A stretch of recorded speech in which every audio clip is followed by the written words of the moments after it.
Welcome to our Sunday Talks by Co-Church. Thank you so much for connecting with us. I am here at Harry's Delight in Ballito Junction on the north coast of KwaZulu-Natal. And the reason why I'm here is because we as a church want to collaborate and celebrate incredible initiatives that are happening in our region. And so we've taken Sunday Talks on the road, and we are so grateful that we can be in a small business like this, which is just one of many small businesses doing cool things in our area. So we're going to find out a little bit more about Harry's Delight.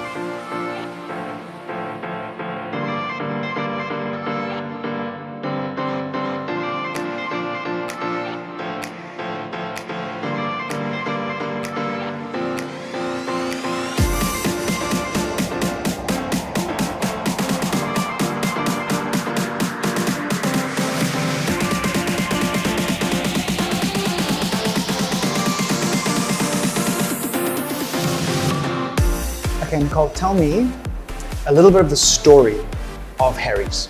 Okay, so Harry's started around 2014. The concept of Harry's actually came from my passion and love for cooking and baking. My mom shared in that as well. Yep. So together with the family, that's how Harry's store was born. Where was the first store? So the first store was opened in 2014 in Brideen. And then from there, through God's grace, we opened 2017 in Canovia, and today we're here at Ballito, which we opened in 2019. If I was walking into Harry's, what experience would you like me to have? Well, I would like you to have the taste of an authentic Durban curry, which is what we want to give our customers.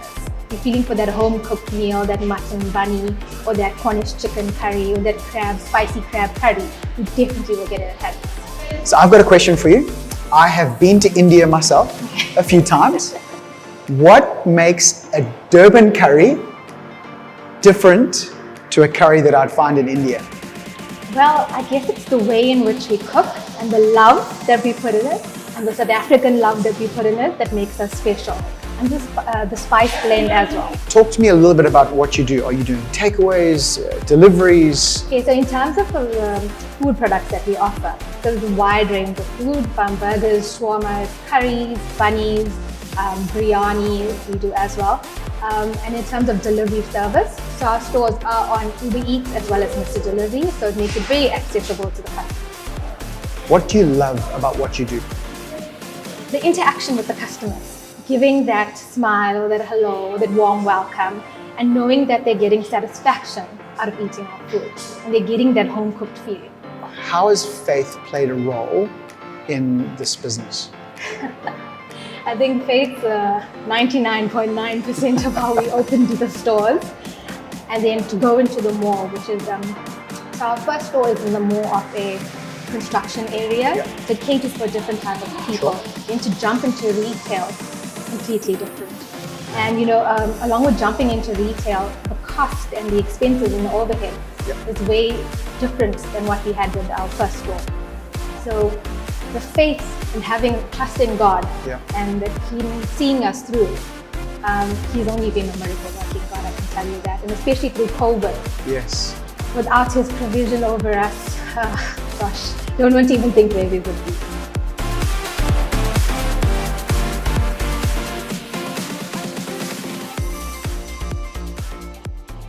What should be the primary pursuit of a Jesus follower? Is this something that you've even given adequate consideration to? And I want to encourage you to really come to a place within yourself that you would have this clear and simplified. Because simplification is a powerful thing. Simplification is not to be demeaned or belittled, and to simplify doesn't mean that we are anything less intelligent. To simplify brings peace. Simplification is liberating. It brings focus. So let me ask you that question again. What should be the primary pursuit of a Jesus follower? I believe with all my heart that it is simply to grow in loving union with Jesus.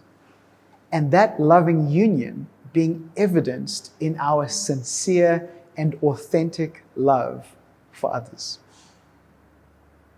The purpose we have been focusing in on this past week is our third major purpose.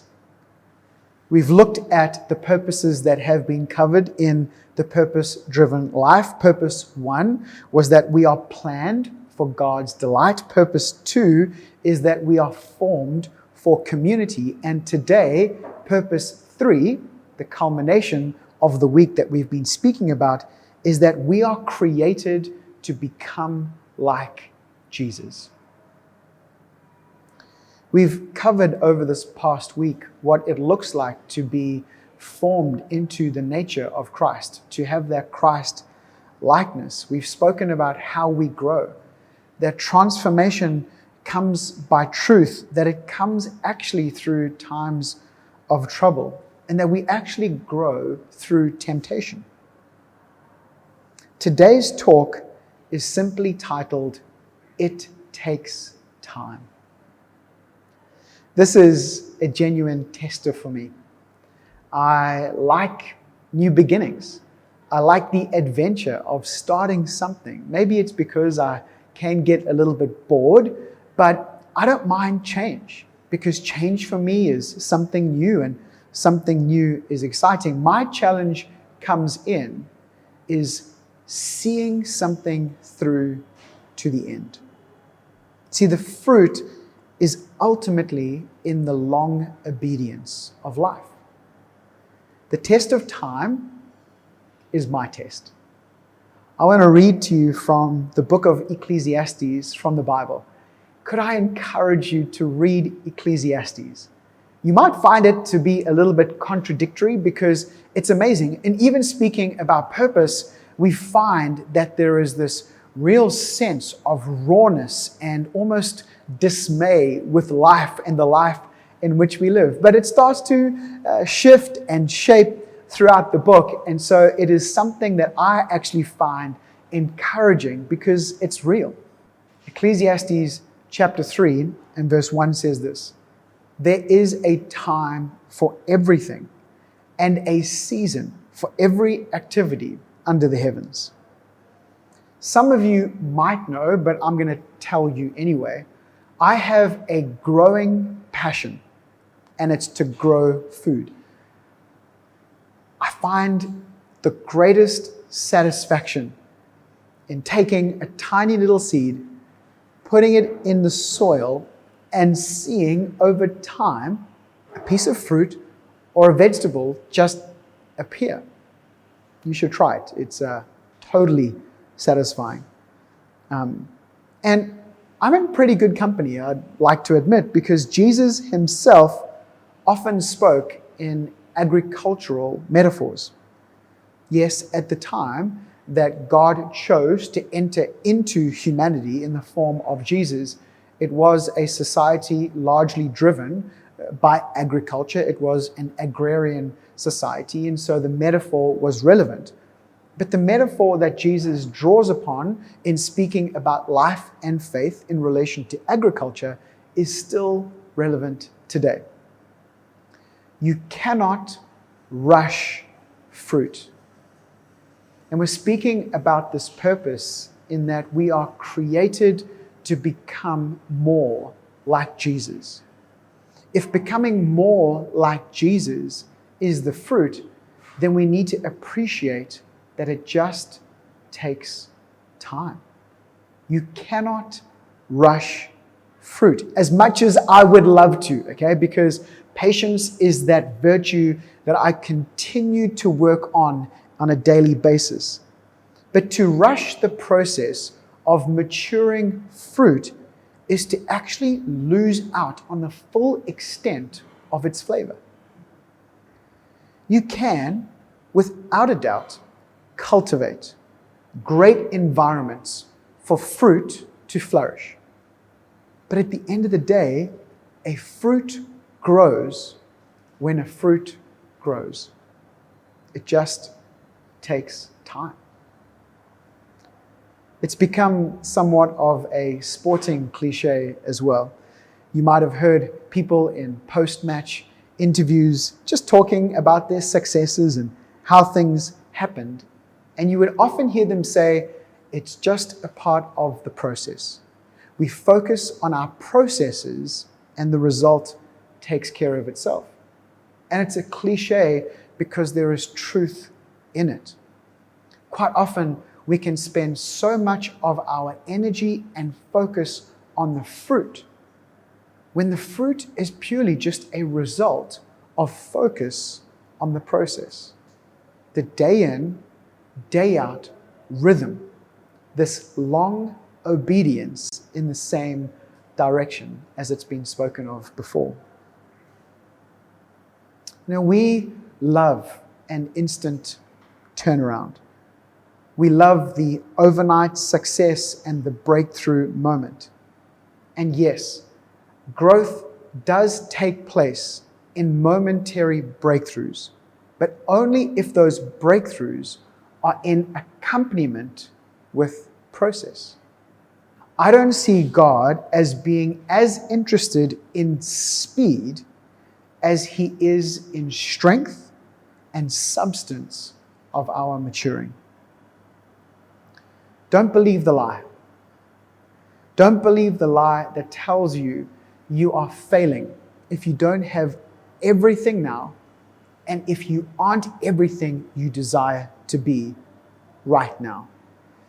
We live in a society where the song by Queen is so true. I want it all and I want it now. But the kingdom of heaven doesn't necessarily work like that. And us growing in this purpose, that is to become more like Jesus, the passionate pursuit of a loving union with Jesus, it just takes time. And like a garden, as I've mentioned it before, we can cultivate a healthy dynamic, but we cannot ignore time and seasons. There's no shortcuts to maturity. The aim is that we would continue to relinquish control. And we've spoken about the power of surrender before. Surrender is an act of worship. And surrender, it might be in, the opinion of Western society to be a weakness and therefore something that we shouldn't be focusing in on and celebrating. But when it comes to our dynamic with God and following Him and this pursuit of purpose, our purpose is often most discovered when we most surrender. Because what that is doing is that it's almost relinquishing areas of control over our life and entrusting them to God, that He would inhabit that territory of our life. And that territory of our life in His hands is way better than that territory being controlled exclusively by our hands. It just takes time. Discipleship is the process of you and I growing into the nature of Jesus. Another great word for discipleship, and one that I've heard more recently, is apprentice. And I like the way that helps me to frame what this dynamic in following Jesus can be.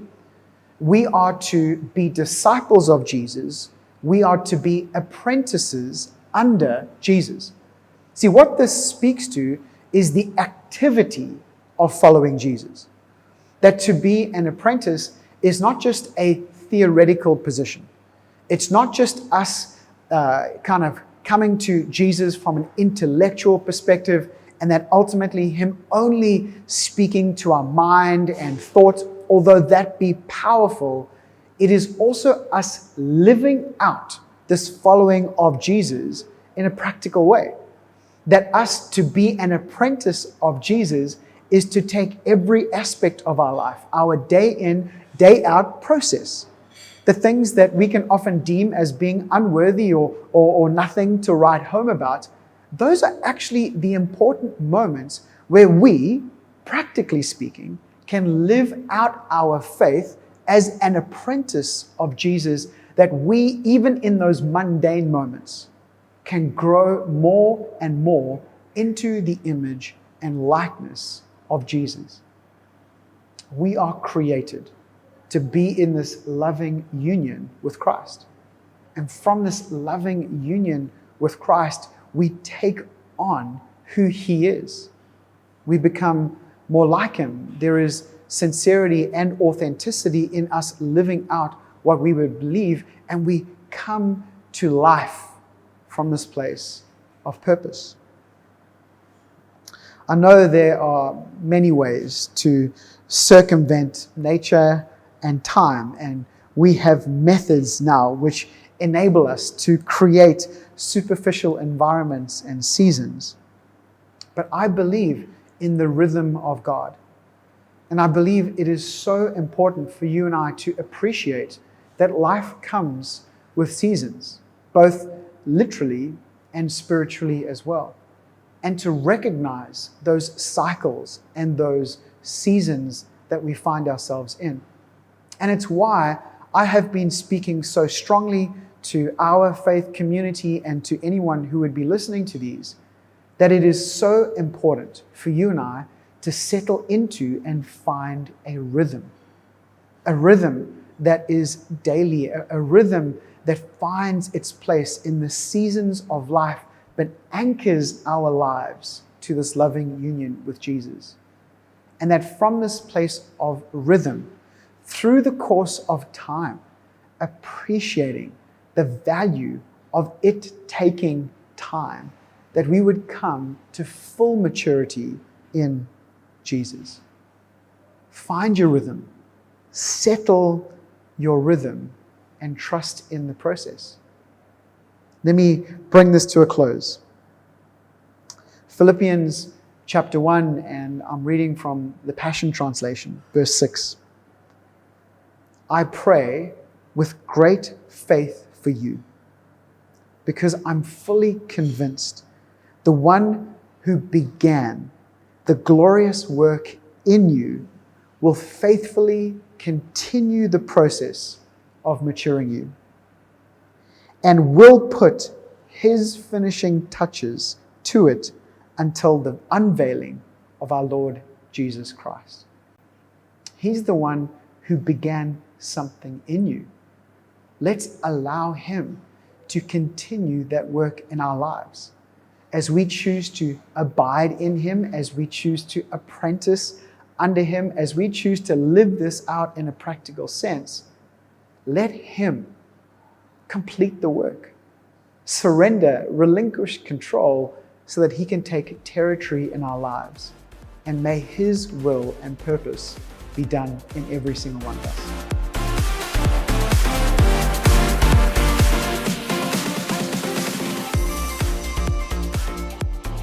Thank you for connecting to us this week. I am excited for the next couple of weeks that are ahead for us on our 40 days of purpose. If there is ever anything that we can help you with, if we can just stand alongside you and pray with you, we would love to do so. So please, just reach out to us, jump onto our website, send us an email. It's going to come up on the screen right now. We would love to hear from you. We would love to chat with you. And I just want to say a huge thanks again to the team here at Harry's Delight. Come and have a visit and hang out with them, and we'll chat soon.